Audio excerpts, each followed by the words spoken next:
મુંબઈમાં થયેલા 26 અગિયારના આતંકી હુમલાને લઈને હવે પાકિસ્તાનના જ એક અધિકારીએ પોતાના દેશને ઘેર્યા છે।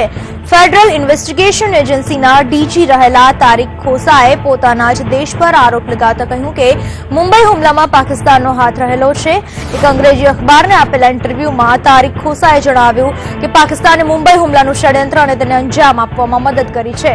તેમજ કહ્યું કે પાકિસ્તાન સરકારે આ સત્ય સ્વીકારીને પોતાની ભૂલ માની લેવી જોઈએ અને તપાસમાં બહાર આવ્યું છે કે બધા જ આતંકીઓ પાકિસ્તાની હતા। આપને જણાવી દઈએ કે તારિક ખોસાના દિશા નિર્દેશ હેઠળ જ પાકિસ્તાન સરકારે મુંબઈ હુમલાની તપાસ કરાવી હતી।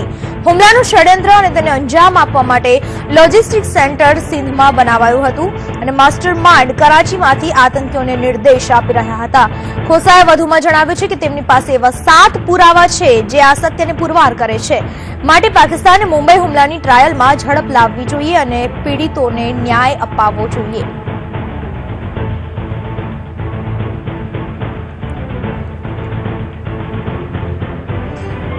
પાકિસ્તાનના જ એક વ્યક્તિનું કહેવું છે કે જે મુંબઈમાં હુમલો થયો હતો 26/11નો હુમલો તે પાકિસ્તાન દ્વારા જ કરાવવામાં આવ્યો છે। આ હુમલા પાછળ પાકિસ્તાનનો હાથ છે। પાકિસ્તાને આ વાતને સ્વીકારી લેવી જોઈએ। તારિક ખોસાએ આ પ્રકારનું નિવેદન આપ્યું છે। પાકિસ્તાને મુંબઈ હુમલાની ટ્રાયલમાં ઝડપ લાવીને પીડિતોને ન્યાય અપાવવો જોઈએ। આ ઉપરાંત કસાબને પણ પાકિસ્તાને જ તૈયાર કર્યો હતો। આમિર અજમલ કસાબ જેણે મુંબઈમાં હુમલો કરાવ્યો હતો તે પણ પાકિસ્તાની જ હતો, પાકિસ્તાનમાં જ તૈયાર થયો હતો।